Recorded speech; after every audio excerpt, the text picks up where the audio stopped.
Hello, hello. Good morning, everyone. Artie Bear here, coming to you live from the studio, from Hack Shack Studios. We got a show for you. We're gonna amp it up, get some energy in here. We got a killer countdown for a killer project, and it's gonna be a lot of fun. So for the next hour, I'm gonna be asking a lot of you guys. So we need a lot of energy in the chat and we need some support for this guy. We're gonna go old school with this stream, and we're gonna do some reminiscing, and we're gonna do some promoting. So let me touch base with you guys. We already got a sign of life, which is a good thing. Sleeping psychopathy, art. Sleeping psychopathy. We got the wise guys entertainment. That's a great name, dude. It really is. I hope you got that copy written. Hell CG and Hell Chat. Hell yeah. Yeah, well, I've known this guy for quite a while now. And when I say old school, I do mean old school CG. So we're going to go down memory lane a little bit. He's also a bit of a mystery man, so that's always fun. And he's got a new project. It's called it's AR 13L. The little I gotta slow down. It's not mermaid. It's Merkmaid. So it's a bombastic new book, and it looks fantastic. And he's a good guy. So we're gonna have Pixel Trader on in just a moment. Leg kick one. What's up, brother? We got Edwin Booz. Hell peeps. All right, man. Well, we're getting a party ready here, and we're gonna hang out. So, anyways, you guys, if you've been in CG for any length of time, you probably know this guy, or at least of his presence. He's been quite a behind. He's always been there, but kind of a behind the scenes guy as well. So we're going to go down memory lane, and then, like I said, we're going to get into his project, his new project. So let me, without further ado, as they say, let's get Pixel Trader in here. What's up, my friend? Hey, good morning. Thank you for having me on. Hey, no problem, man. This is a blast. It's always fun to hang out with you. And when we were setting all this stuff up, I started thinking about like all of our pasts, hanging Yeah, out, all the things that you've done, and man, how long have I known you now? I was trying to think about it, and I think what actually. So when did you launch your first book? Was that 2018 or was it Seven. 2019? Like when you came into CG? Do It you was remember? early. I think it was the first year of CG. So what is that? I'm trying to. I think. Well, just for my memory, I launched IndieCron in May, I believe it was, of 2018, and So started I onboarding campaigns right after that. So I think it was around that time. Man, it's been a while. Yeah, so it was like maybe late 2017, early 2018. Yeah. So, when did we actually get to meet face to face? Was that same year, or was that the next? I think it was the next year at WonderCon, if I'm not mistaken. It was. Like, I know it was San Diego Comic Con. yeah, okay, because I know we met at San Diego, but I think I bumped into you, or we came and saw you as well at WonderCon. It's up there somewhere. I know I've seen you at least once or twice at WonderCon, because Tag was with you at the time, though. That's way back too. Who did you Um, say? Tag? I think it Tag. was Tag. Was it Tag? Or sorry, And the what was the his the name? the girl. Sorry, Oh, the Taylor Grosso. Taylor. Yeah, yeah. Yeah, Yeah, yeah. So, yeah, my assistant, and she ended up becoming the co-writer on that first issue of Black and White. Yeah, she was really talented, and we yeah. started doing the live streams together as well. Yeah, she was invaluable setting all this stuff up early on, because I knew nothing. I still don't know Yeah. anything, but I knew even less then. And then yeah, so we hung out. What was it? It was San Diego. It was a dinner, and it was all kind of the West Coast, I think, CG Yeah. people. So it was Yeah, there like was a ton Doug of people there. TeNapel. It was Doug TeNapel, and Mike Miller was there. Who else was there? It was what was that guy's name? He does mostly film reviews and pop culture. He's on with Nerdrotic a lot. He was there. Oh man, I What is I his don't name? remember now. Uh, was it Kennel? Is that how you say it? I Yeah, can't. no, I think he was there, Ryan and somebody else. But I remember that there was a little snobbery going on there. So we were just like, Yeah, the peasants, the comic book artists. So yeah, we're kind of we off to the side. yeah, we Yeah, didn't get to sit at the big kids table. Yeah. It's I've got okay that because I photo think we around here had the somewhere. what's that? I said I think I have that photo around here somewhere. I can't recall where it's at though. But Yeah, yeah. yeah, Well, you don't that want was fun. if you get the photo, you're in the photo, right? Or did you take it? Uh, that's a secret. You're just one of We'll the just have to many. There find were out a for lot of sure. people there. There were a lot of Yeah, people. I'm everybody. Yeah, yeah, Yeah, you're the everyman. Uh, but yeah, so it was good, and yeah, we were at the cool kids table though. They might have been like thinking they were the hot shots, but we were at the cool kids table. And what was really extra cool is Tenable actually picked up the bill. That was yeah, amazing. yeah. That was really Yeah, nice of him. Yeah, because I think we were all drinking alcohol too, so that gets really expensive. it So got up there. I have no idea how much he paid, but yeah, it was a pretty hefty bill, I'm sure. yeah, it was quite a tab, so that was nice of him, and we had a good evening. It was great. Uh, Yeah, didn't we waited, like, for an hour to get in that place. yeah. It was like an hour to get in, and then afterwards we all headed over to one of the hotels and like closed out the night that way. Yeah. Yeah, that was fun too. It's kind of nice too to be able to get more relaxed. It's a little quieter, and so everybody can tell their stories and kind of let the filter out. And yeah, it was a good Yeah, time. it was a good time, and so, uh, we lived relatively close, so I do believe that we even hung out at least once socially. I think Yeah, you and, Sierra Whiskey popped by, and, we hung out and had some Mexican food, a couple cervezas, yeah, and that was a good yeah. time too. That's really good food. I need to get back up that way sometime. I don't know if that restaurant's still there. Man, that's Yeah, unfortunate. That was a nice yeah, place. it was really good. The food was good, and, that place is kind of a local, hotspot, so it was pretty neat. But with all the LA stuff and just the leadership there, the area started going Yeah, downhill pretty quick. That's one of the main reasons we left and came over here to Texas. So I wish we would have done it earlier, actually. oh really? Yeah, it's really nice here. That's That's cool. cool. Yeah, I lived in So Dallas for about 2 years and really liked it, but I wound up in San Diego, and man, it's so hard to beat the weather here. We went cross country looking for different places to possibly move right around 2021, I think it was, and just never really found a place that felt like home.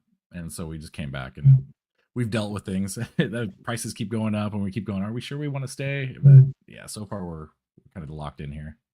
yeah, I was one of the lucky few. I mean, I could have sustained the California thing because the house was paid Mhm. for.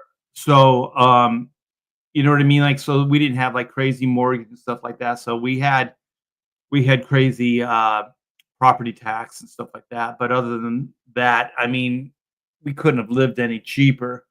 So Yeah, it was good. We mostly left just because it was just going downhill. That little area was Mhm. going downhill with like homeless and stuff like that. And Yeah, there were a couple golf courses that kind of meander through the area there, and they were just lined with tents and stuff like that. So it started getting pretty bad. that's a bummer. Yeah, it was a drag because I was born and raised in California, so for me to leave was pretty monumental. But yeah, no looking back. The only thing I look back is just the daughter. She stayed, and I think mostly just because of her boyfriend. So I Mm, think they're gonna eventually figure out that it's not gonna help them long term because things are so yeah. expensive. Yeah, I have my you've actually met my oldest. He's 23, and he's living out in Arizona right now. He's a park ranger, Ooh, and we were cool. talking about like just the kind of life of how things are right now, and the cost of living in California and different stuff. And I was like, dude, seriously, you are in a great position where you are right now. Save as much money as you can because he's living on the park, so his costs are really low. It's like just pocket the money, save it, save up for a house eventually. But I mean, don't even look at California if you've got the options to go somewhere else because it's not at this point like the especially here in San Diego. I mean, like median price for a home is closing in on like $1 million. It's ridiculous. Like I can't imagine trying to start a life and being in like my 20s and having to look at a house that's like $1 million or 800,000 or something. It's just no way. Well, the But it's thing is, because when you start thinking about just like if you do have good credit and you can get away with just 10% down, what is 10% of a million? Is 100,000. Like, how many yeah, people have 100,000 liquid that they can put down on a house? Like, that's man, even not that's many. monumental. Yeah, Yep. and that's Well, if you can qualify for 10%. I think most would want 20. So yeah, in a lot of cases. yeah, Yeah, we got lucky with our place. We bought in 2016.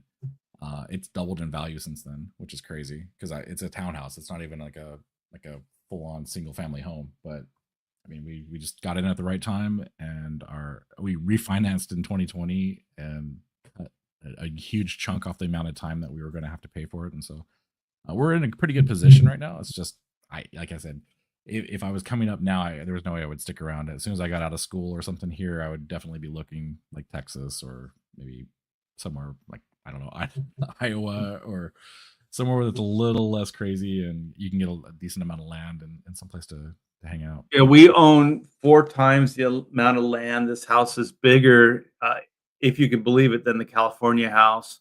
That was a Um, beautiful house too, by the way. oh, thank you. Yeah, it was just time. Yeah, it's funny because my wife and I talk like, "Do you miss it?" It's like, "No, we miss our daughter, but we don't miss the house or anything." Yeah. And so, yeah, money goes a lot further here. Although the real estate is going up. I think it's going up worldwide or nationwide, but it's really going up in certain areas. So I've never seen property go up as quickly as it has because I think this house is already like almost 400,000 more than we paid for it. It's being Wow. evaluated, and that's after 4 years. So that's almost 100K a year as an Yeah, it's crazy. investment. That's nuts, man. I mean, we lived in that California house for 30 years, and on a good year, it might have went up by 10 grand or something like that, but never like crazy amounts like it is now. So I'm not sure what's happening, but I think you and I are lucky that we just kind of got in when we did and had the wherewithal to take care of business. And so, but there's a lot of people that aren't as fortunate. And I do feel bad for them. And I think my daughter's going to be one of those people. But sadly, I think her and her boyfriend are going to be, they're going to finally try to take it serious, right? As most people do. It's like, you know what? We should put down roots and we should, start thinking about a family, this, that, and the other thing. And then they're going to go, holy shit. We Yeah, can't yeah. afford anything here. Yeah. Oh man, yeah, and then you don't even think about the stuff like daycare and stuff when you're that age. You're just going, okay, yeah, we're gonna get get a house, we're gonna have a family, we're gonna have kids, and then you start getting into all that, and you're like, okay, now I have to pay a couple $100 a week for daycare.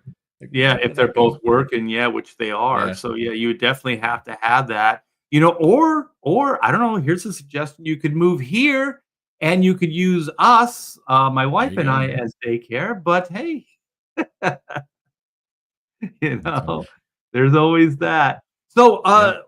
let's get into, like, the CG stuff, the create your own stuff, Yeah. and kind of like, people that watch the channel, they know me, but how would they know you? I know there's IndieCron and there's stuff like that, and like I said earlier, uh, you were like a big, like, behind the scenes guy, like, making stuff happen, support, things like that, so not a lot of, like, accolades and things like that, so I want to heap praise on you also for all those things that you've done. But why don't Yeah. you give kind of a laundry list, things that, people might know, maybe even things that they don't know about, the behind the scenes life of Pixel Trader? Oh man.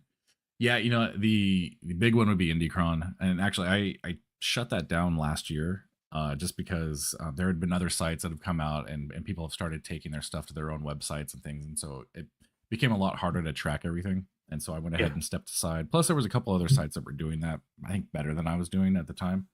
But when I And first there's a kind of lot got more into books, right? There's more a lot books more books, now than yeah. there were when we started, yeah.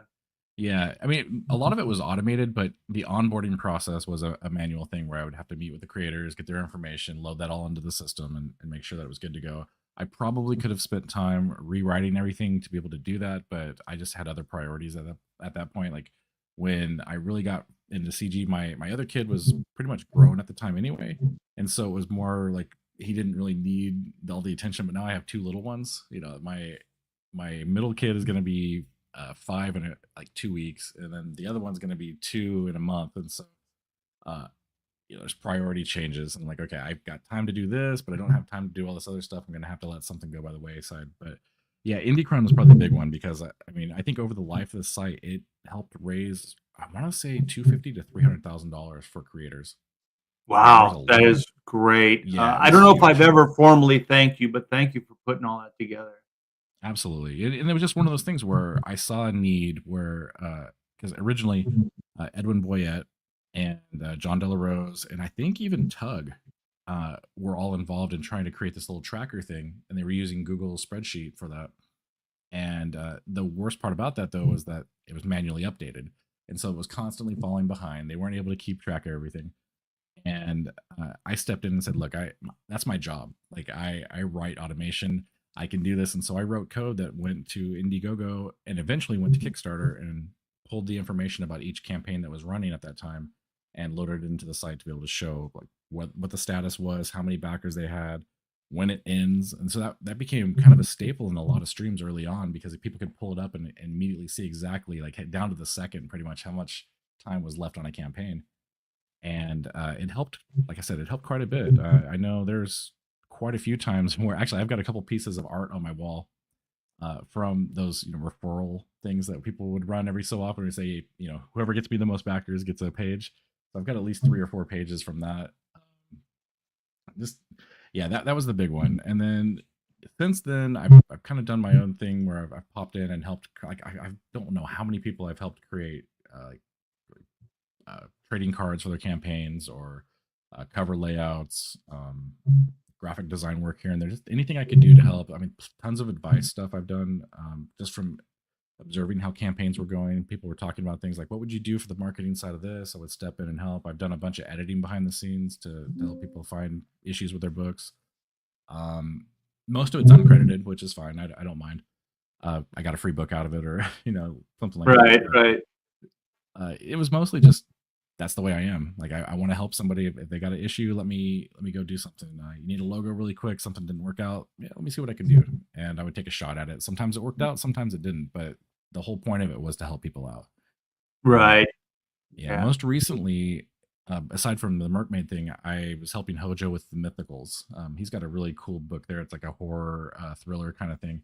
And so I helped him do some of the cover layout work, and I helped him do his trading cards. And Hojo's a really nice guy, like totally into the scene, and like he's put out 3 books now Wow. over the last couple of years. Yeah, they're all floppies, but I mean it's just a really good production. Like the first book, he had a few hiccups in the story, nothing major, but just it didn't quite have the pacing that. But again, he's a first time creator. And then by the second book, he had hit his stride, and the third one, it's like right on. I'm really hoping that he continues the series and can do more with it because it's a fun book. But yeah, aside from that, I'm trying to think. There's not a whole lot else. I guess one of the big things too that kind of came out of that was when Kami Mark figured out that Indiegogo was shadow banning people. I helped him write a piece of code that could detect whether or not they had you marked as possibly being shadow banned.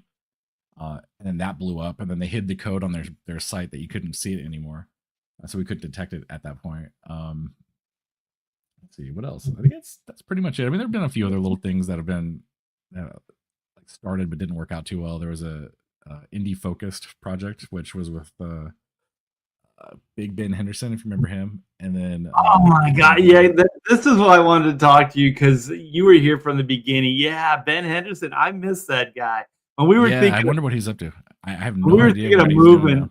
yeah, when we were thinking of moving, he's like, you gotta come out to Florida. And I'm like, well, I got two criteria. I don't want to live where it snows, and I don't want to live anywhere where there are alligators. And he Right. goes, he goes, I got a big old property. I got big property here. He goes, I got a sidearm, and if I see those gators, I just pop them. And I said, that's the only way I'd live there. If I could carry a Yeah. sidearm and I could just shoot them as they come on my property. Those things scare the shit out of me, Pixel. Yeah, man. They're dinosaurs, dude. No, thank you.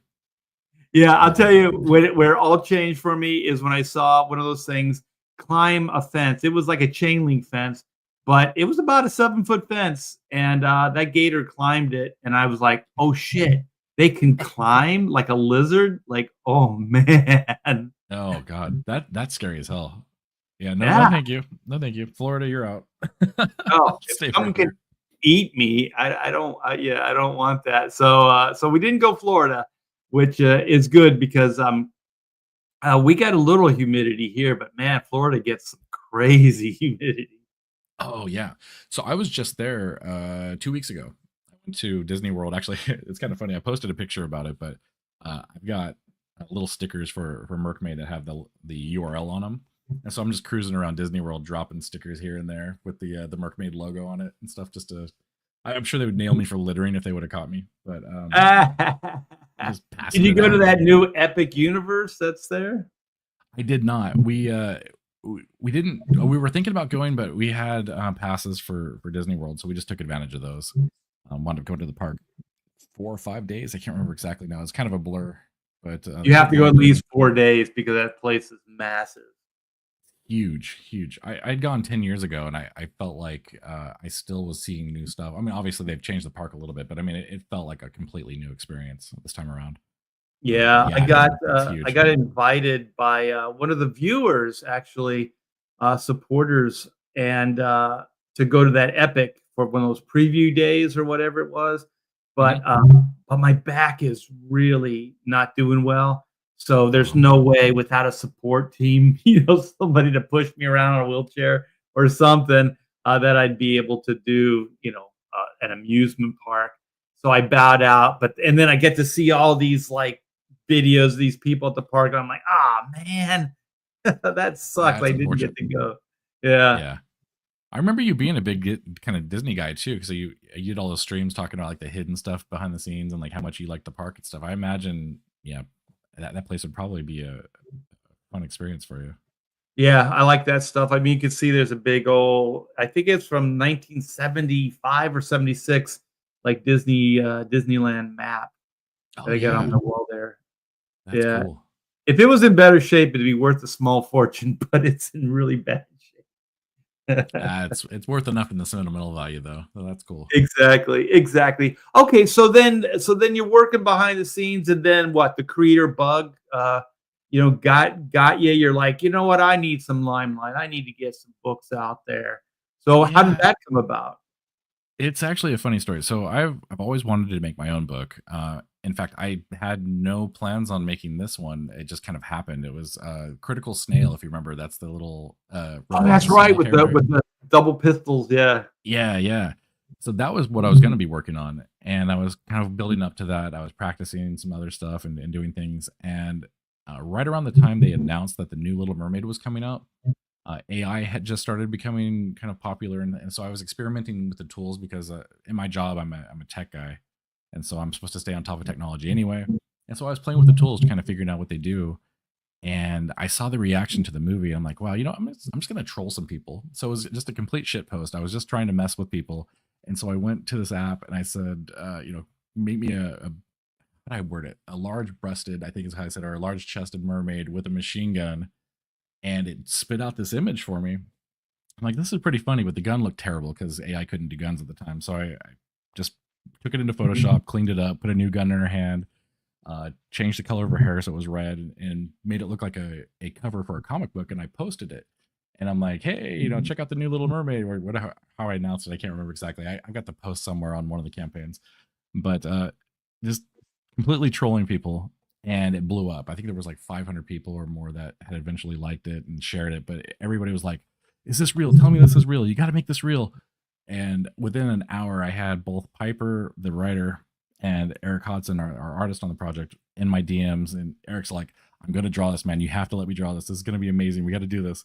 And Piper's like, I already have a story in mind. Can we do this? Can we please do this? And so, yeah, within an hour of posting that, we had a team formed. By the end of the day, we had the story pretty much figured out where we wanted to go with it. And we just started rolling into it. And from that point forward, it was, okay, what is Disney doing with the movie promotion? We want to ride that. And then we found out that it was going to be launching the second or third week. I think it was the third week of May, the following year. And so I said, okay, we're going to launch a week before that. And so we had a hard date. We had 8 months, almost to the dot, I believe it was, to promote the hell out of this thing, show off as much artwork as we can, and just build hype. And so I was on X like constantly, just completely antagonizing the Disney account that was run for that. And then anytime somebody was talking trash about it, I actually had saved information on my taskbar where I just pop in, okay, here's a bookmark for this, and then I would look for specific keywords, and I was just hitting it constantly. And by the time we launched, we had about 400 names on our mailing list. But that's awesome. Yeah, if you could, the original campaign was launched on Fund My Comic, and the cool thing about that was Fund My Comic had just launched like 3 months prior to that, so brand new platform. No people really didn't really know how it was going to work out, and we were actually told we were making a mistake going to Fund My Comic. And I was like, you know what, I want to give the platform a chance. I think this book has legs. I want to see what it can do. And I also just wanted to prove that a team of people that really haven't done anything yet. I mean, Eric had some stuff in the history. He's done quite a few books and different things in the past, but I'm a first-time creator. Can a first-time creator on a brand new platform fund a book for a decent amount? And that was kind of my goal. And we broke 20K. So wow, that's awesome. And that's on Fund My Comic. Yeah, if you go to fmc. Actually, I think I'm a mod. Let me post that real quick. Yeah. Feel free to post because also, you guys, we're counting this down. So I think 11 o'clock my time, that would be 12 o'clock your time.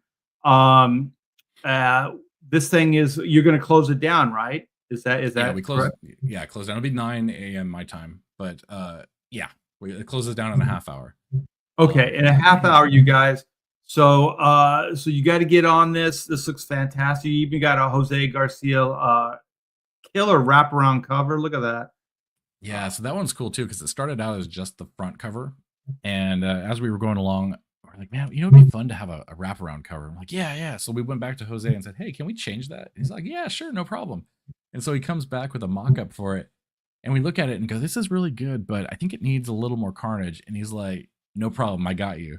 He comes back, like, I think it was about a week later or so, and I lost count of how many bodies are inside that shark's mouth, but I think there's at least like 10 dudes in there. It was epic. But yeah, he just nailed it, the total vibe, and that kind of informed our decision making on the book as well. Because when we were first doing the designs for Sebastian, her crab, he looked a little bit different. And when we saw his work, we're like, you know what, we can go a little more cartoony with this. We don't have to stick straight to it was a lot more realistic when we were doing it. And it wanted to become a little more animated. It gave us a much better ability to emote with the character and stuff. And so it was a good decision to make. You know why it works is because you kind of got that cutesy kind of Disney anime looking thing with like some serious freaking firepower. You know what I mean? Like, yeah, like it's pretty cool. And also you got the sexy factor going for it. Obviously, like with this cover, look at that. So it's my cover too. Oh, is it? Oh, that's great, man. That looks awesome. I did. Those are the first two pieces I ever did of the character. The red and black one there. That's actually the first image I ever did of her as a mood piece after the AI piece. And I was like trying to figure out like the vibe for it. Originally, we were looking at doing like a black, white, and red kind of Red Sonja vibe. But then as we started getting further along, we saw some colors come in from Federico on Eric's cover, and it just popped so much. We're like, oh, we're going to do a disservice to this book if we don't do it in color. and so she Right, can change their right. minds. Yeah. So she can shift from legs to fin or Yep. tail. Yep. Yeah. So Okay. what happens in the book? Some stuff goes down, and she goes to make a deal with the sea witch, very similar to the other story. In our version, though, she doesn't lose her voice. Instead, she just loses some of her vitality. Like she takes some of her youth, essentially, and steals that. And so the witch lives on people's vitality by sucking part of their soul out. Okay. And so what we did here, though, is she makes the deal to be able to grow legs. The caveat, kind of like in Splash, well, Splash, anytime she got wet is what did it. But in ours, anytime she's hit with seawater, any type of like salty water, it'll cause her to form back into a mermaid.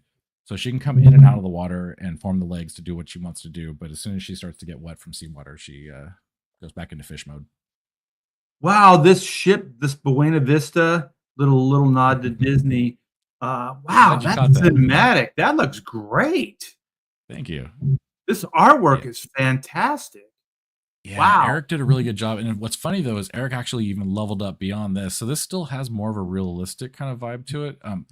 So for history on the book, real quick, we started production on the book, and then he had to get like step away for a little bit to work on another project because he was needing to get some funds in immediately.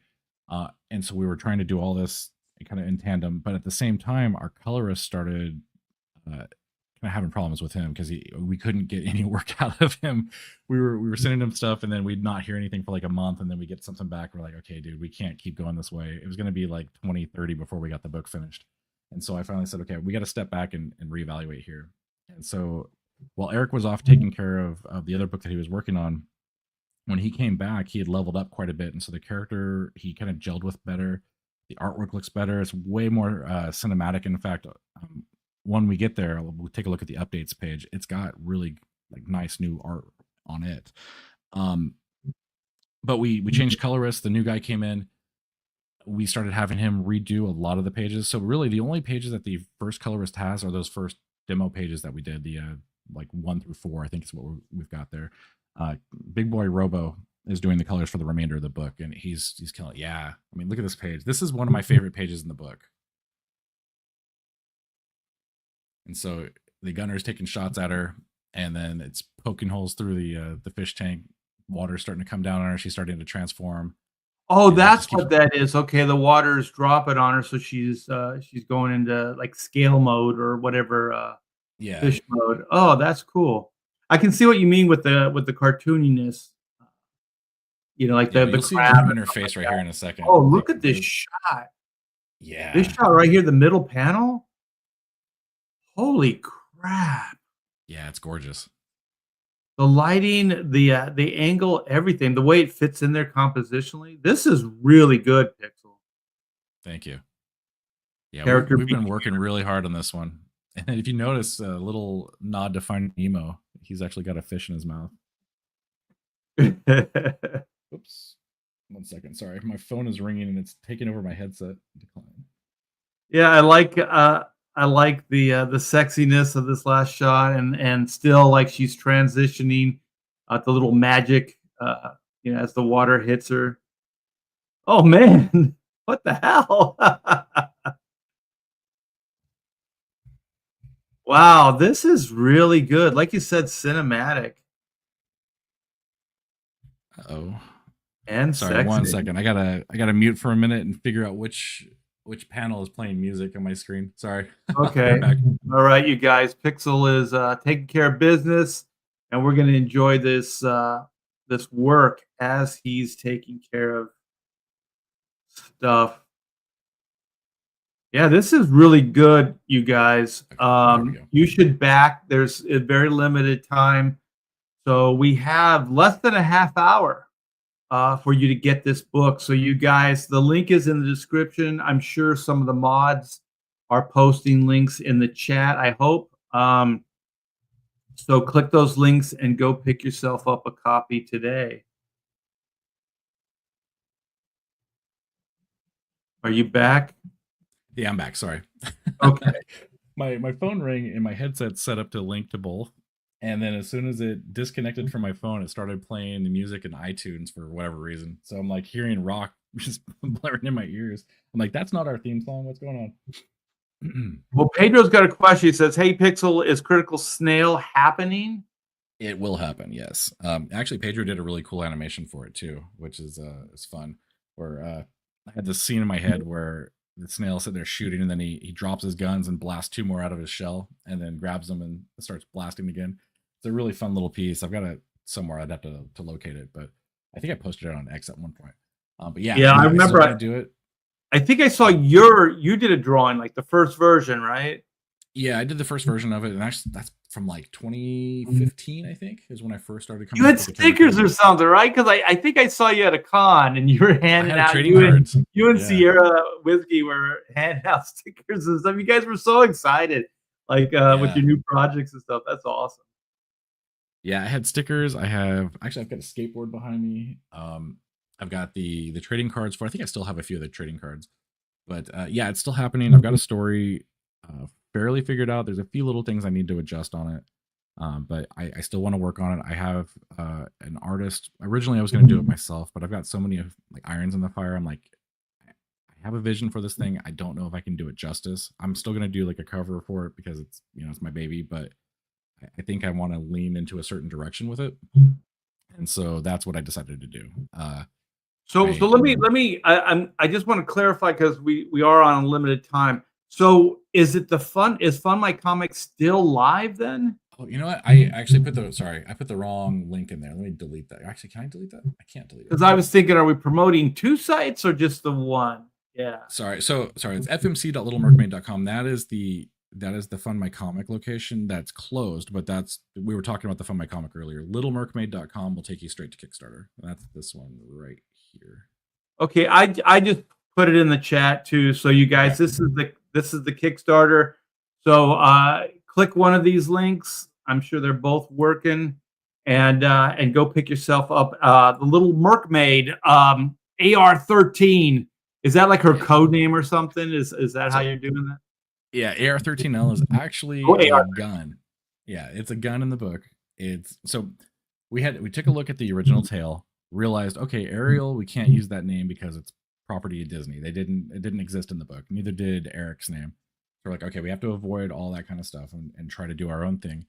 But we wanted to do a little bit of a nod to where it came from and the different ideas here. So we said, now I was looking at the AR-15 at the time. I'm like, can I come up with something to kind of work with both? And so that's where the AR-13L came from. So in the book, the AR-13L or 13L is an experimental weapon developed by the Nazis using stolen plans that were the precursor of the AR-15, something like that. It's our hand wavy lore. But they were doing trades with the smuggler Enrique. Enrique does drugs and guns and whatnot, and so he traded some stuff for the guns. His ship gets attacked, and then the guns wind up sinking to the bottom of the ocean, and that's where she finds them. And then he wants to get his guns back, and then there's a whole dispute over that. So these are obviously guns that shoot underwater. Is that correct? Yeah, they are experimental guns that could shoot underwater. Yeah, that's cool. Yeah. I remember when you were a kid and the first time you saw like underwater photography, like in a film or something, and you see the bullets come down, and then they only, I guess, depending on what the power of the gun is, they only go so far, and then they kind of like just fade out. You know what I mean? Like they just lose the trajectory and everything. I remember seeing that in a film. I was like, oh shoot. So yeah, the density of the water, the bullets will only penetrate it so far. So if you swim down far enough, you're not going to get hit by a bullet. Yeah. That was like a James Bond thing, I think, if I remember correctly. I think you're right. Yeah, I think you're right. Because I think he did. He swam down deeper, right? So the bullets wouldn't hit him. It's happened in a lot of movies, but yeah, definitely. I'm almost positive it was a Bond thing where I first saw it. Yeah, me too. Yeah. So that's cool. So you guys got sexy mermaids that can fire underwater rifles. This already sounds like a hit.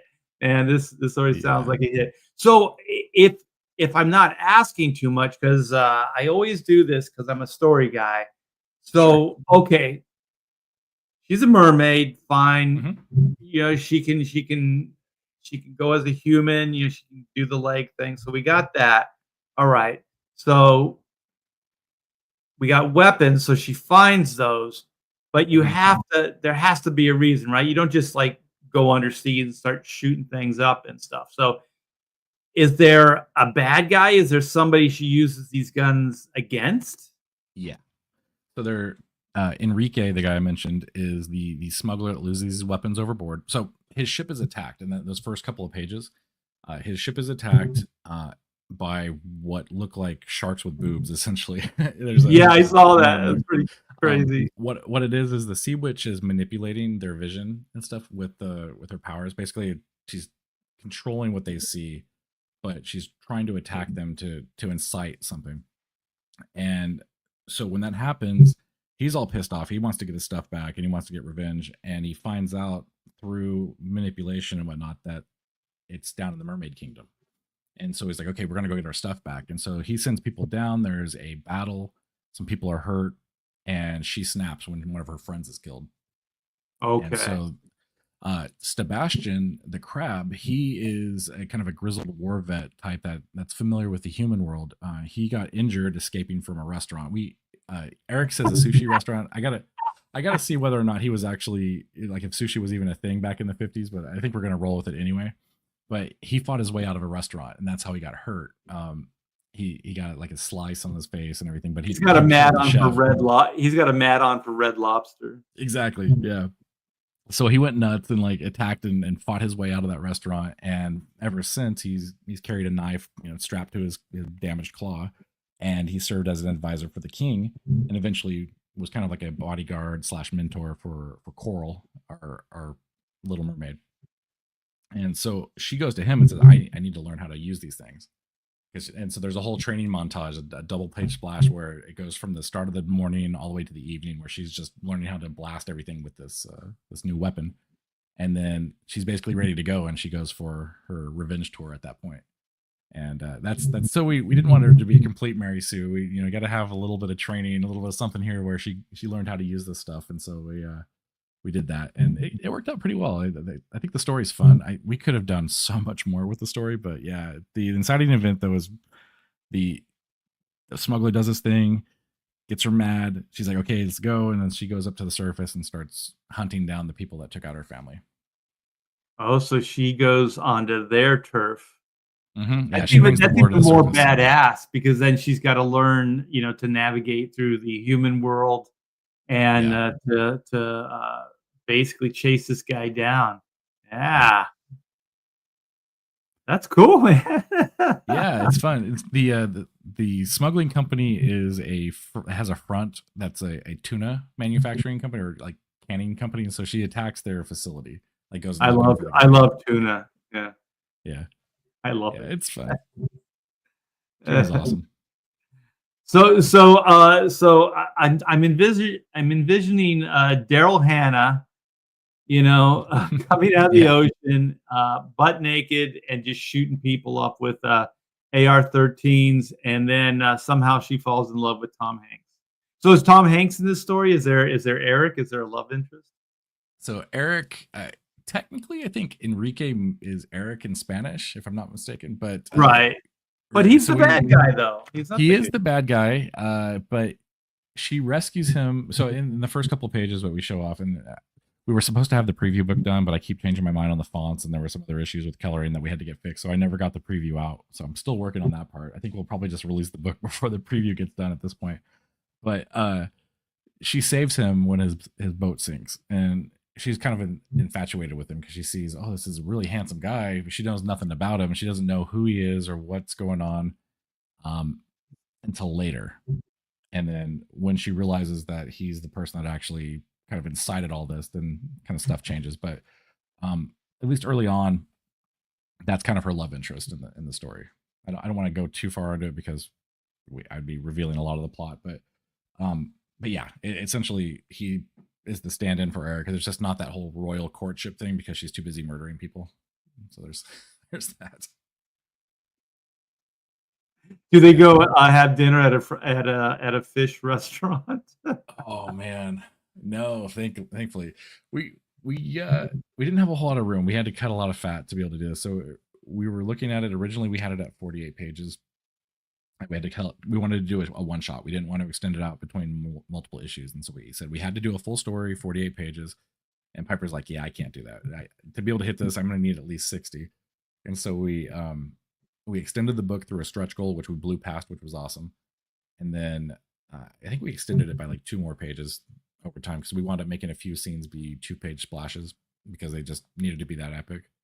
And we covered a lot of ground, but yeah, we didn't get too in the nitty gritty. Like we don't talk about the Nazis beyond seeing the box with the Nazi symbol on them. We don't really talk too much about the cocaine, except for that, like, she goes to the fishing company. There's still a lot there that we could unpack. So this is very adult then. This isn't like yeah, like even playing around or pretending. Okay, I got to do my due diligence here. You guys click this link, go back a book today. This is AR 13, the little Merc made, and the artwork looks great. Pixel Traitor is a fantastic guy. And how much of the book is done at this point? Art's completely done, except for the coloring. So coloring has about, I think, 10 more pages, give or take. I got to check in with Robo actually this morning. He just dropped a new page. I think there's a little bit of rework we need to do on some of the earlier pages because, again, he leveled up too, which is crazy. So once we get there, we're like 90%. Lettering is about 40% at this point, 50%. Like I said, I keep changing my mind on the letters because there's like 3 fonts that I love, and I keep going back and forth on it. But I'm finally kind of locked in. I'm going with it. I've changed some of the word bubbles, like how they look, because the Sea Witch looked too normal. And so I actually kind of leaned into it was your book, in fact, Codename Black and White with Juju, the way that she speaks. I really liked that kind of font style and word bubble. So I'm actually changing things for her to look more like that, but in purple. And there's a little tweaks that I got to make, but we're looking at having this thing done probably by the end of the month, maybe a little bit into July. And then we'll release the digital to all the backers. It'll be in digital for about a week or 2, give or take. And then that way, if anybody sees anything as typos that we missed through editorial, any major problems that we didn't catch, it gives us time to fix it really quick, and then we can take it to print. And then we're going to be printing with Kin, QIN. They're based out of China. Really, really good pricing from those guys. And then it's going to Critical Blast for fulfillment because we've got at this point I think we have almost 600 backers, and is that between the 2 campaigns? Because I see 173 with your Kickstarter. Okay, yeah. We had 408, I believe, on FMC, and so that's like 400 packages. Like physical that's packages. A lot. We're gonna have to, and we were just like, okay, we can't. I don't have the time and space for all that, and I would rather provide a better experience for our backers through somebody that has done fulfillment for tons of campaigns. And so we went ahead and contacted Critical Blast and said, hey, can you help us do this? And so he's going to do the fulfillment for us.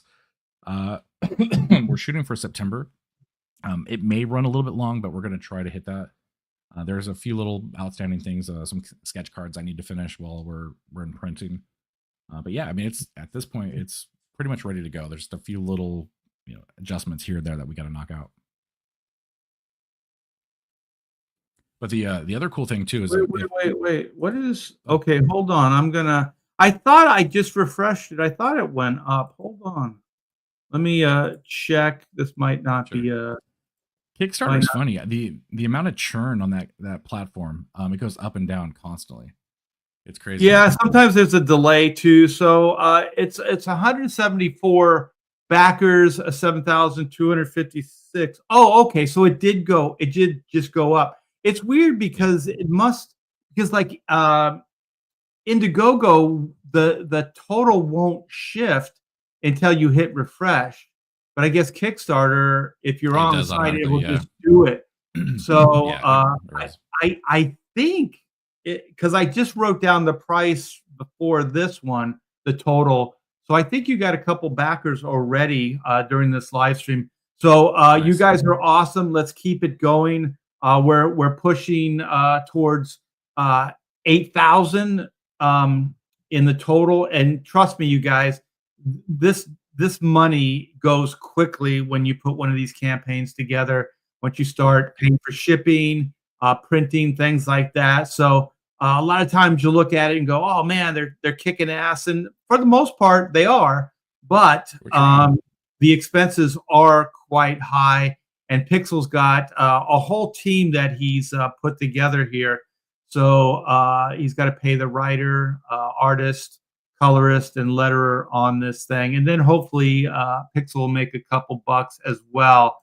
So yeah, you guys, let's try to keep this going. Let's get this thing closer to 8,000. And every dollar helps when you're putting these things together. So this is your first campaign then, right? I mean, you did the Fund My Comic, but yeah, it's first book. So I had tried a campaign. I think you saw those back then. Actually, yeah, I did have those cards with me at the party. The what do I call them? Cover crashers. The parody cards. Like I had like that's right. Log, Big Mouth Bill, and stuff like that. Yeah. So I had tried to crowdfund that, and it didn't quite go well. It probably could have funded, but just barely. And at that point, I actually would have probably taken a loss in the campaign. So I went ahead and just did what I felt was the right thing to do, and I shut it down. I said, we'll figure something out later, but it's not working right now. So I shut the campaign down and stepped away, and went back to working on some other stuff. But right. yeah, so this is my first book though, and it's been a really interesting learning experience having to, from the other side. It's always interesting when you're a reader and a backer, seeing how things are handled and how people navigate the stuff behind the scenes. A lot of it you don't even see. And so when I came into it, I had asked a ton of questions, but even then I still didn't have all the answers when I came into it. And so there was a lot of stuff that I had to learn on the fly.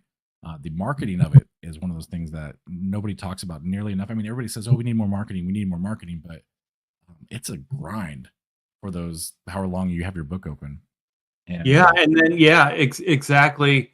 And it's way out of most of our wheelhouse because we're the ones that put the books together. We're the artists, writers, things like that. So usually that business side, most comic book artists don't know that or have that, that kind of whatever that is that can motivate you to get out in front of people and talk about your project.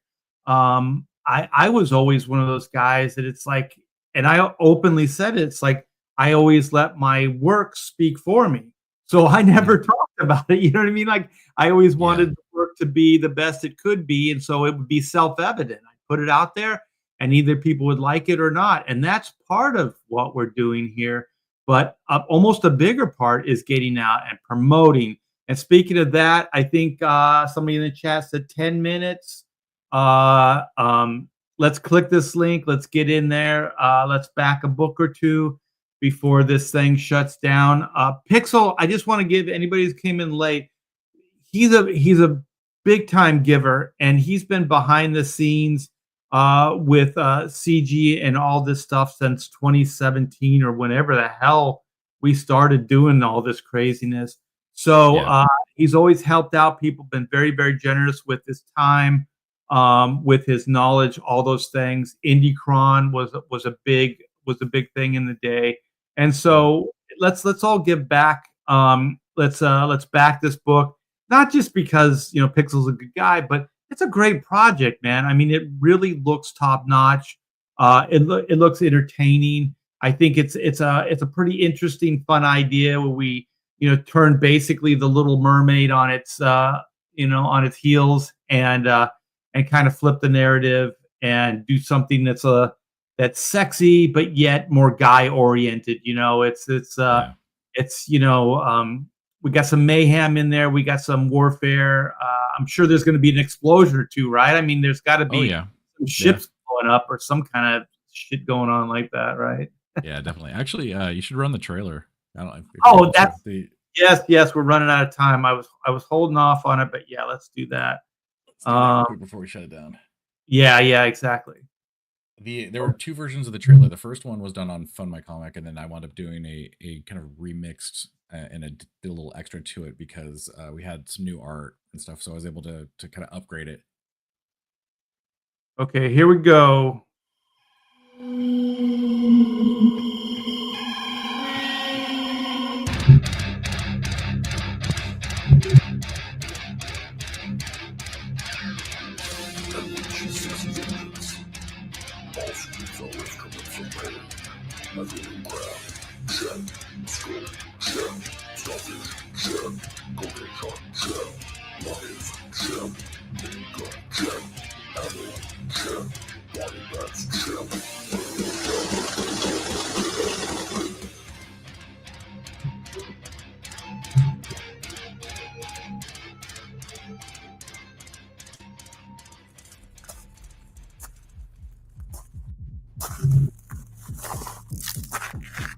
Let's go, Stabby.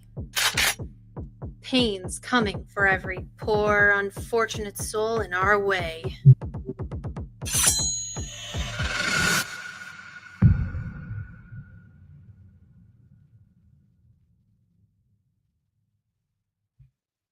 Yeah, I like it. So I got a question for everybody listening.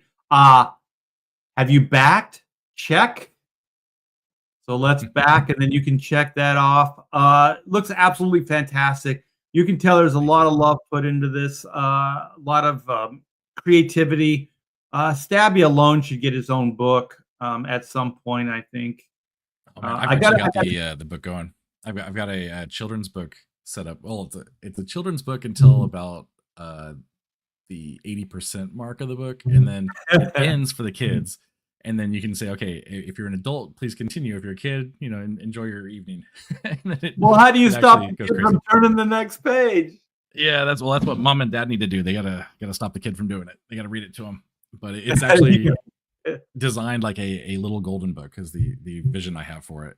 And it's cool. a cute little story about how he's playing with his friends and stuff. And then he gets he winds up in a crab trap and brought to the surface, and he meets a really nice chef, and the chef gives him a bath, and there's a whole nice thing going on, and then all of a sudden the world shifts.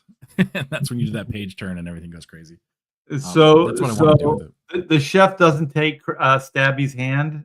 Who takes Stabby's hand then? Well, the chef is really nice until you flip the page after the kids. Oh, okay. Yeah. I see. So what is this? Is this a video? Yeah. Should I play it? Yeah, you can play it. It's fine.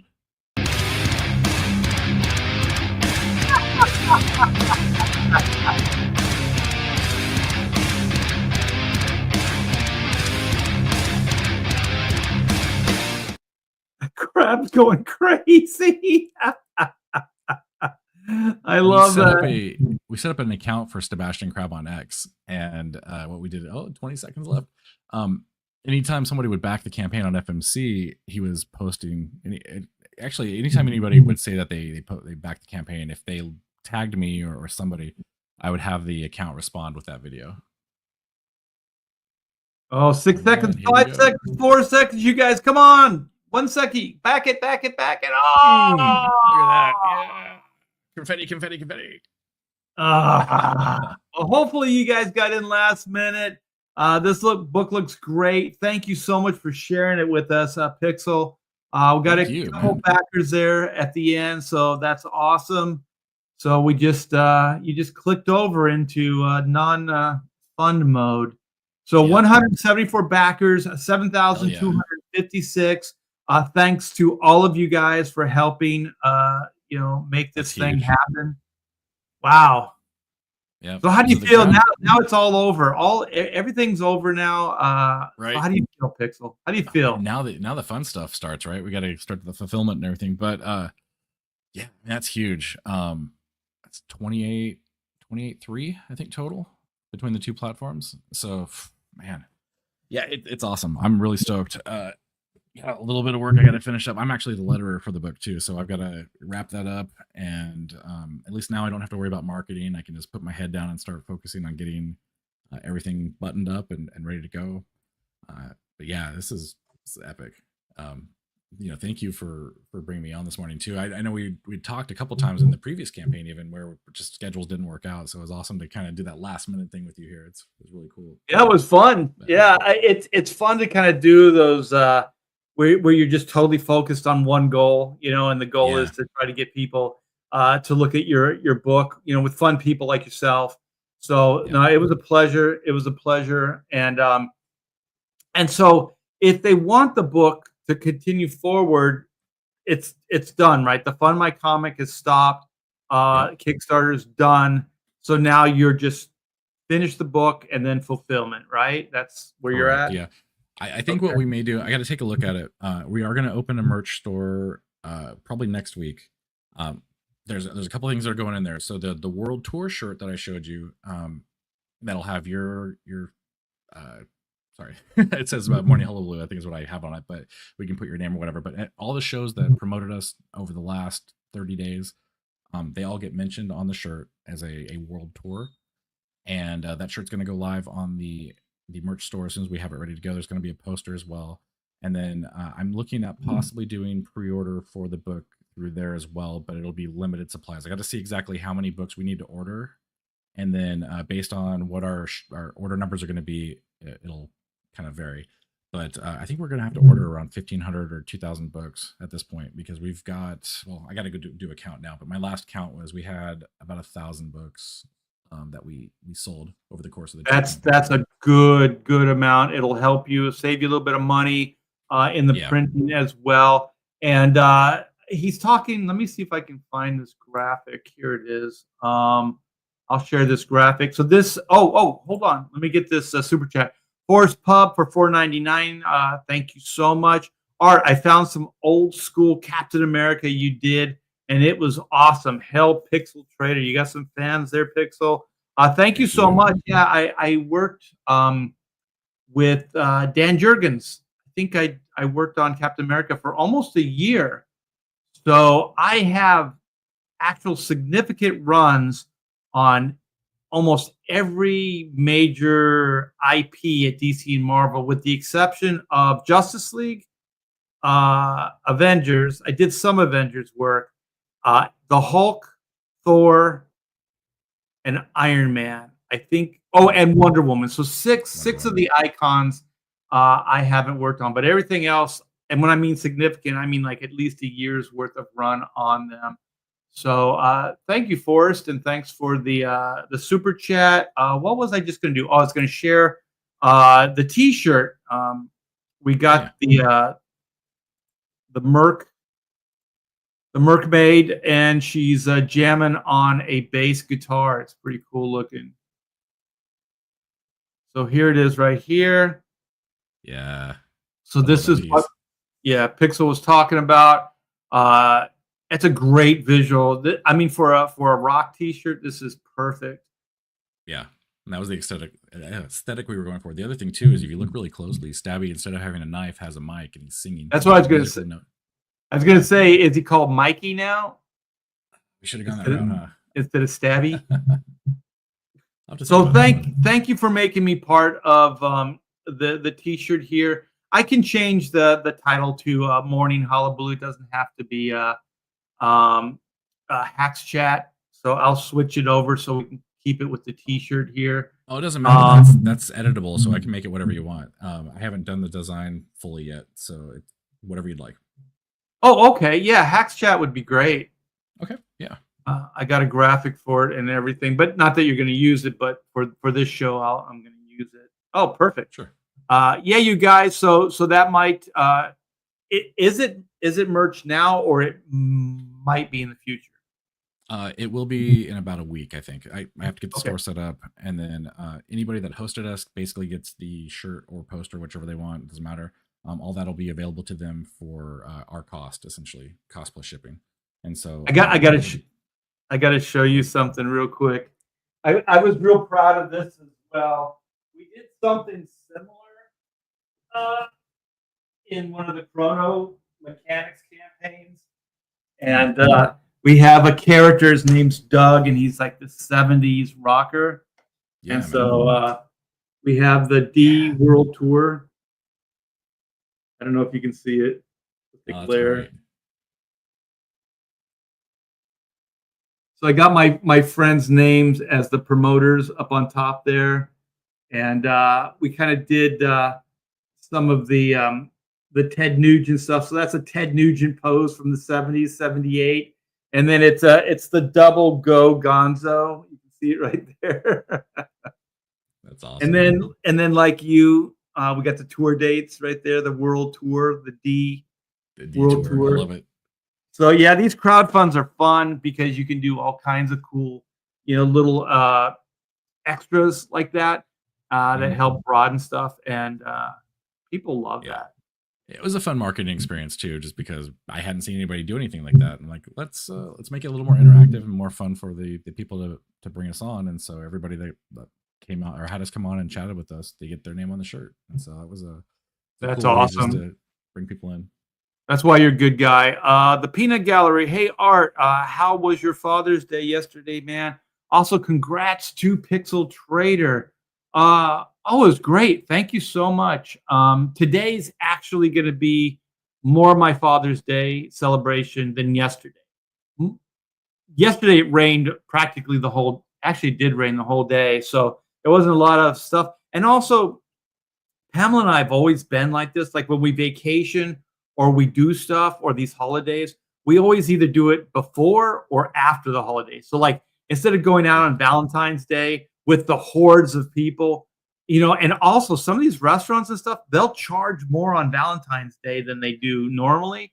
So Yeah. we'll Yeah. go either like the day before, or the day after. And so whenever we vacation, we always go on off period or off peak times and things like that because we just don't like the rush or the Yeah. That's crowds. the way to do it. Yeah, so we're gonna go out today, and I'm gonna get the dinner of my choice. There's this place. It's called Johnny's Johnny's Steakhouse, and it sounds kind of. It's in a hotel, so usually when you say hotel restaurant, you're like, yeah, this place is freaking fantastic. It's first class all the way. The hotel is really, really upscale as well. So we're gonna go there and we're gonna eat our butts off. Nice. So that's gonna be my big and I got to talk to my daughter, which was a high point yesterday. So she's in California. So I got about an hour on the phone with her, and she got me this funky cool what do they call those bucket hats? Yeah. So the sun, I like to do yard work, get out in the sun and hang out in the pool and stuff like that. So the bucket hat will keep the sun off my head. So Very cool. it's practical and fashionable. There you go. Yeah. Practical gifts are awesome. Yeah. Well, it's got a bunch of yellow rubber duckies on it. So Oh, I said something funky cool, and so she definitely delivered with the funky nailed it. cool. So yeah, I'm not gonna wear the bucket hat to Johnny's tonight, but in the yard. Missed opportunity, man. Well, you know what? If I get a super chat, I'll wear that damn bucket hat. I'll take pictures too. There you go. This is me at Johnny's with a bucket hat on. Yeah, rubber duckies. Right. Yeah, I'm not too proud. I'm not too proud. But yeah, you guys. I'm glad we could hang out for the last hour with the Little Mermaid, and he's got a website here too. So you guys log that down, keep up on stuff because that's where your merch store is going to be, right? Or is? It will be, yeah. So right now, I what I do is I redirect that. So littlemermaid.com originally went to the FMC. Now it's pointed at Kickstarter. When the website goes live, I'll point it over to the main website. So just keep that bookmarked, and it'll take you where you need to go. Okay. Yeah. Yeah. So yeah, write that down so you guys know. Where else can they find you? X. Where else? Pretty much everywhere, but I'm on X like constantly. That's the best place to get me. So Pixel Trader on X. I'm on Instagram, but I barely use it. Facebook, I almost never touch anymore. So yeah, I think X is probably the best place to reach me. Yeah. Facebook, I get zero traction, but I like it just because friends and family. So Same, I yeah, actually use Facebook for what it was originally designed for. So keeping touch with friends and family. So yeah. that's cool. So for me, yeah, X is my main thing, and I got hacked. Pixel, I got hacked a few months ago. I mean, I got Really? cleaned out, like rock bottom, like everything. And so I rebuilt everything from the ground up pretty much about 6, 8 months ago. And Oh wow. so I had almost like 40,000 followers or whatever on Instagram. Mhm. Um, I had a lot. So because I went in right when Instagram launched before they changed the algorithms, so you could actually get some traction on it, and so it's gone. So Oh man, that's I terrible. lost my Facebook, Twitter, everything, and so Twitter's building back up. Facebook, eh. But I'm playing with the idea of possibly setting up another Instagram. See Yeah. how that does. Because I mean, we need as many different venues and places to advertise, platforms to help get the word out for what we're doing. So I think I'm going to be doing that. So if you guys are on Instagram, keep an eye out next couple weeks and see if you can find me and then just start following. That would be great.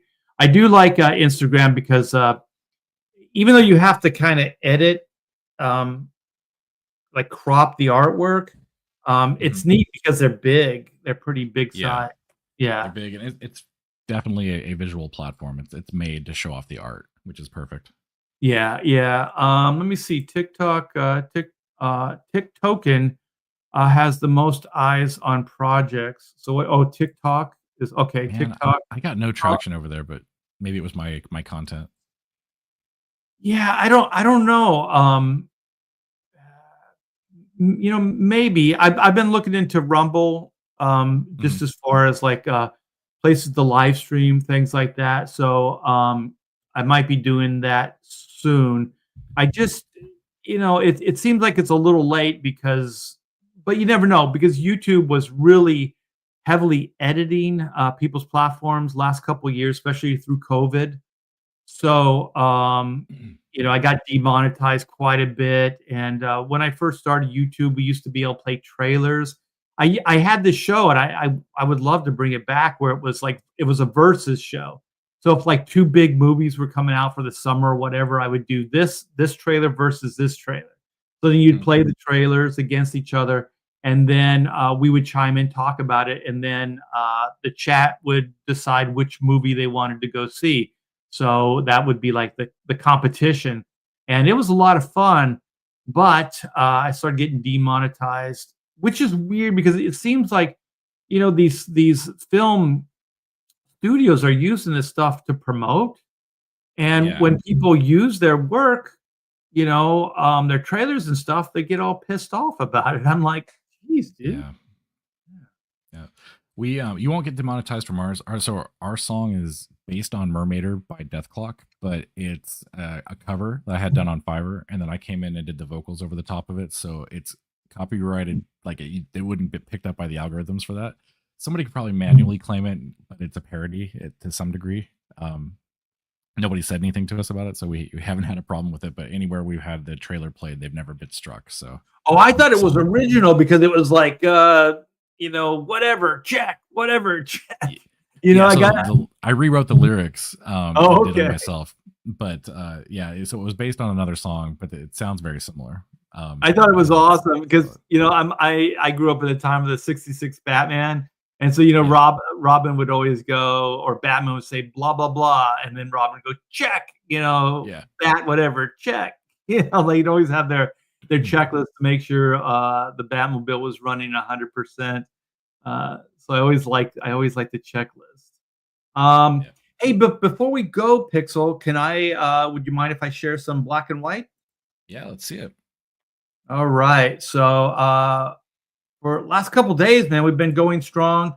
We just hit the big 35K. So I want to thank everybody for that. And we're one backer, you guys. So if there's somebody in there in the chat that hasn't backed the book, please do so. This would be a great time because then we can round this thing out to 500 backers, and that is a pretty major success there. And it just looks good. It's a nice round number, and it looks good, and I would appreciate it. So this is Black and White Volume 3, Sins of the Father. This is the third installment. And 3 and 4 are going to be a two-part story. So the Sins of the Father is going to be the issue 3 and 4. And so here's the trailer. Words speak louder. Words.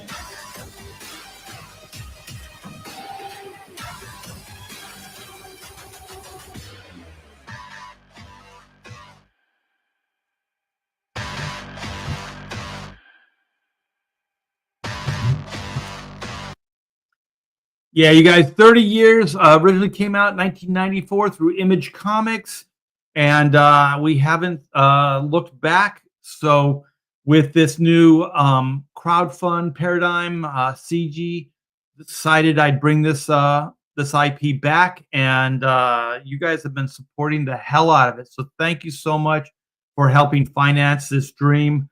I love these two characters, and I have since '94. So we got Hack Shack Comics presents a black and white Sins of the Father. So this is volume 3, you guys. We got a lot of killer action. So we got some sci-fi stuff. We got high-tech robot battles. We got some supernatural elements to this story. We got the best of everything comic books has to offer in this 164-page story. So we got a killer roster of talent on this book. So I wrote this story with Aaron Sparrow and Pamela T-Bear with action-packed breakdowns done by the great Alan Patrick. He worked on the epilogue for issue 2, and so then of course I do the rest. And then we got Brian in for colors as well. He worked on volume 2, the colors. So he is really, really talented, and he is knocking this thing out of the ballpark. And just like with volume 2 campaign, we had the high octane books. These are the all ages 22-page one and done books that we're doing.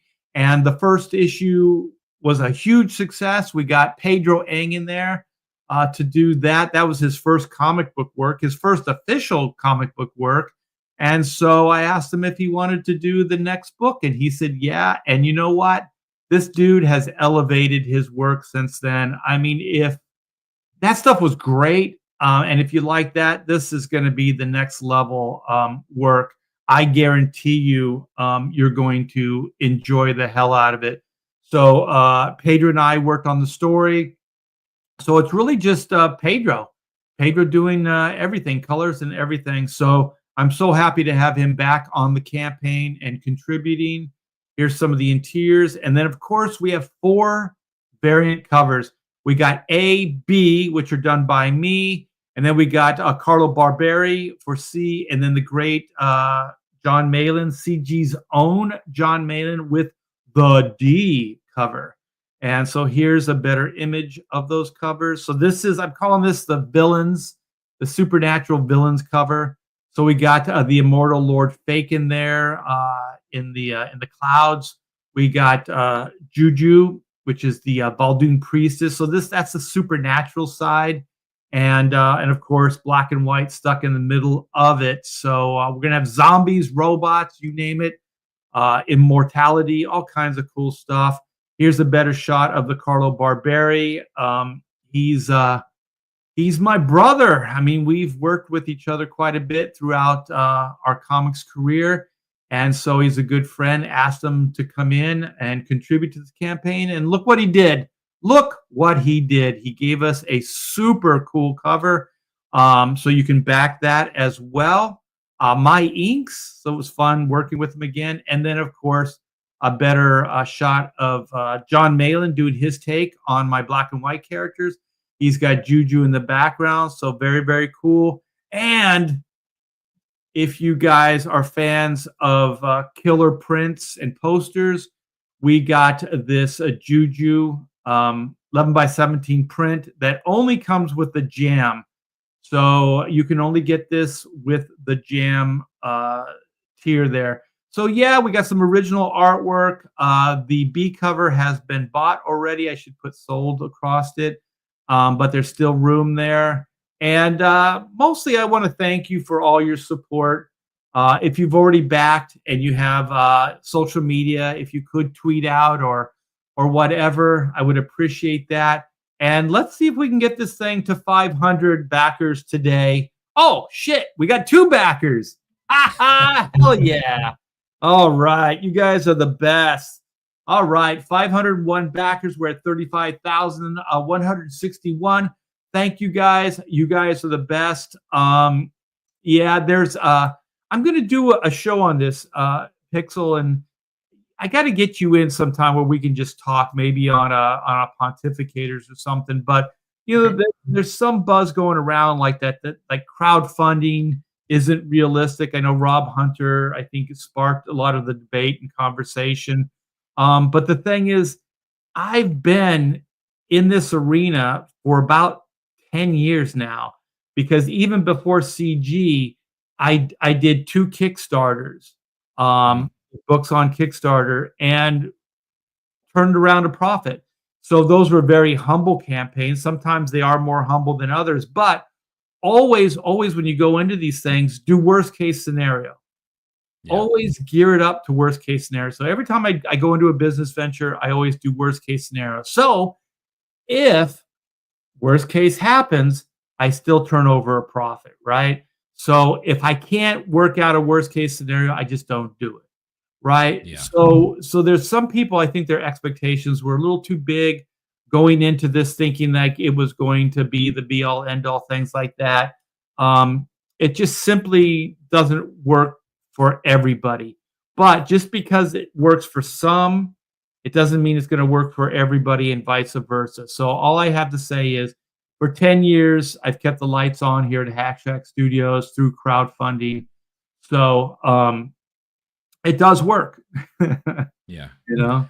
Yeah, that's definitely a topic that deserves an entire show. But yeah, it's interesting. Like for me, I recognize that I wouldn't be able to, especially with the size of the team I have, that we wouldn't be able to sustain ourselves on what we made.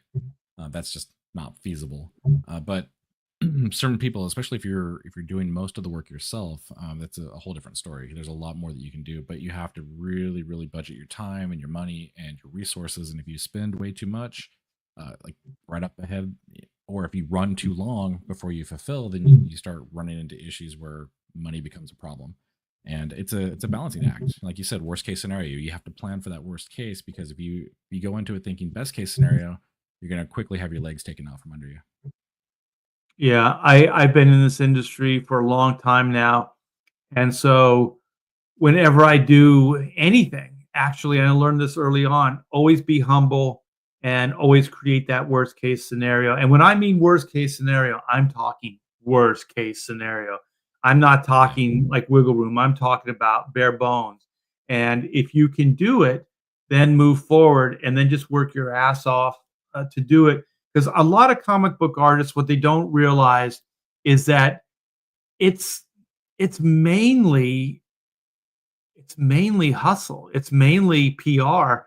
It's mainly promotion. Because if you don't have that, then you don't have a book. You know what I mean? And Yeah. if you grew up in the mainstream in your career like me, it was because some people go, oh well, it's easier for you because you got a name. It wasn't. It has its own pitfalls as well. Because for me, it was I was used to the company doing all the stuff like I'm doing right now. You Mhm. and I, Pixel, are doing right now. I would just make the book, and then they would promote it, sell it, market it, and do all that other stuff. And that was my connection to the work, was just to do it. Get a paycheck and then move on to the next one.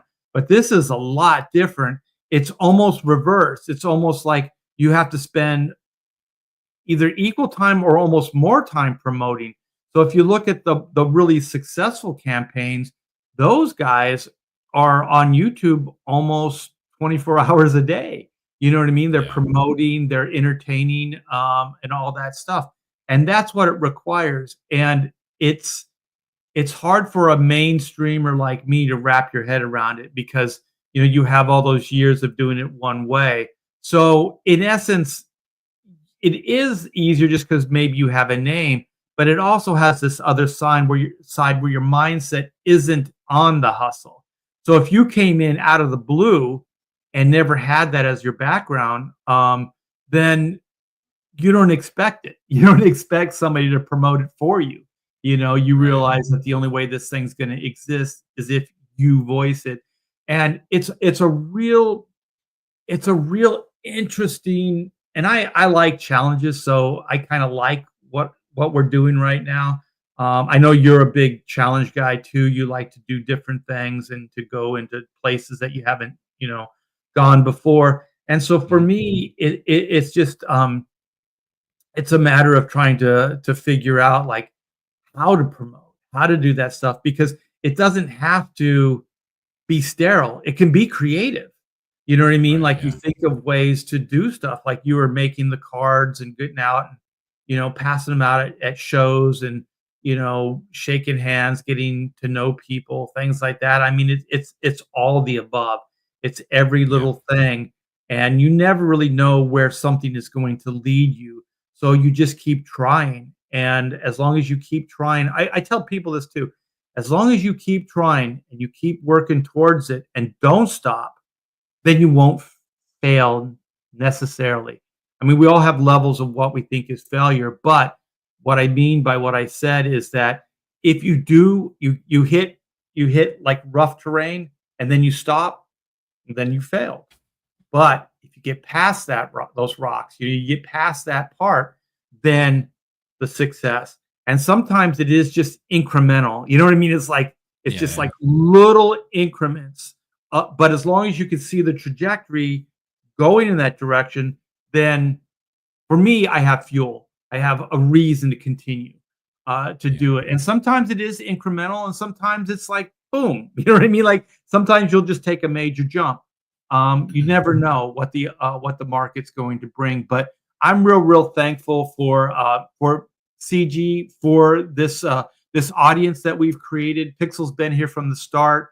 And I thank people like Pixel that believed in what everybody was doing, got behind it, helped everybody. So he's already funded the Little Mermaid, but where you can support him in the future is write down that and go to his website. Uh, you know, dog ear it. Make sure you got that down. So for the future of this IP and other IPs that Pixel's got going, that's the place to go. Follow him on X. He's got a pretty good X presence. So, what parting shot would you have for everybody, Pixel? Uh, I would say, well, actually, there's one other place people can find me. I just launched a Substack, so Mm. that's pixeltrader.substack.com. I'm going to be doing a lot of the updates. I am going to put them on the campaign as well, but I'm really trying to push the newsletter thing because I hadn't done it as much as I should have, and I realized once I set up Substack and I imported all my contacts, I had about 700 people on my mailing list. I don't know how I got those. I guess they just kind of accumulated over time and I didn't realize it, but uh, highly underutilized. So I decided I'm going to go ahead and start trying to blog and keep a not only just like a status thing, but kind of a development thing because I've got a new project called Mercules, which is kind of a side thing to this. Mercules. You're Mercules, sticking with yeah. the line of Merc Comics. Yep, yep. And it's just what it sounds like. It's Hercules with Uzis, and it's crazy.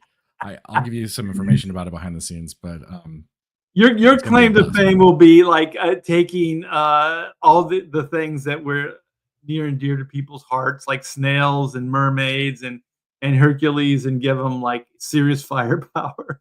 Absolutely, absolutely. So there's that, and yeah. Oh, there's also a calculator. So on my X, I have a link to it. I think I posted the link a little bit ago as well. For people that are looking into crowdfunding and they don't know what the numbers are going to look like, they're trying to wrap their head around everything. I started working on a calculator with Fund My Comic. It gives you a kind of a breakdown of like how much what you think you should estimate that you're going to make for or how much you need to create your book. Um, it also has a calculator for what your fees are going to look like if you go on different platforms. So like what Kickstarter might take versus what FMC would take and that kind of thing. Um, all of that is vital information when you're trying to do this. And so the more informed you are, the better you have an idea of how you can do. And so that's available for people for free as well. And I'm still working on that, adding to it, trying to get some real world numbers into it for like printing and stuff. It's going to be hard to keep up to date because things change so quickly, but it'll at least have a basic idea, and then all those numbers are customizable by people whenever they want to go in and play with it. But yeah, that's pretty much it. Again, thank you to the backers. Thank you, Art, for bringing me on. This has been a journey. I mean, we started this thing about 3 years ago total, from conception to where we are now. and it's just been an amazing process, and the support from the community has been fantastic, and I couldn't ask for a better outcome. Yeah, it's a great community. I've never seen anything like this before in all the years that I've been doing this. This is really the best time to be doing comics independently, probably comics at all, with the Yeah, mainstream kind of falling apart, things like that. I've been one of those guys that have always been able to kind of jump onto things that are the next big thing in comics. And so what I'm doing now is no exception. You know, when the mainstream were like pencils down, we were still moving forward. yep, Nothing changed because this is what freedom looks like. We are completely independent. We don't have to ask for permission. We don't have to bend the knee. We don't have to rely on other people. I mean, it really is just us and the backers, and I'm very appreciative of that.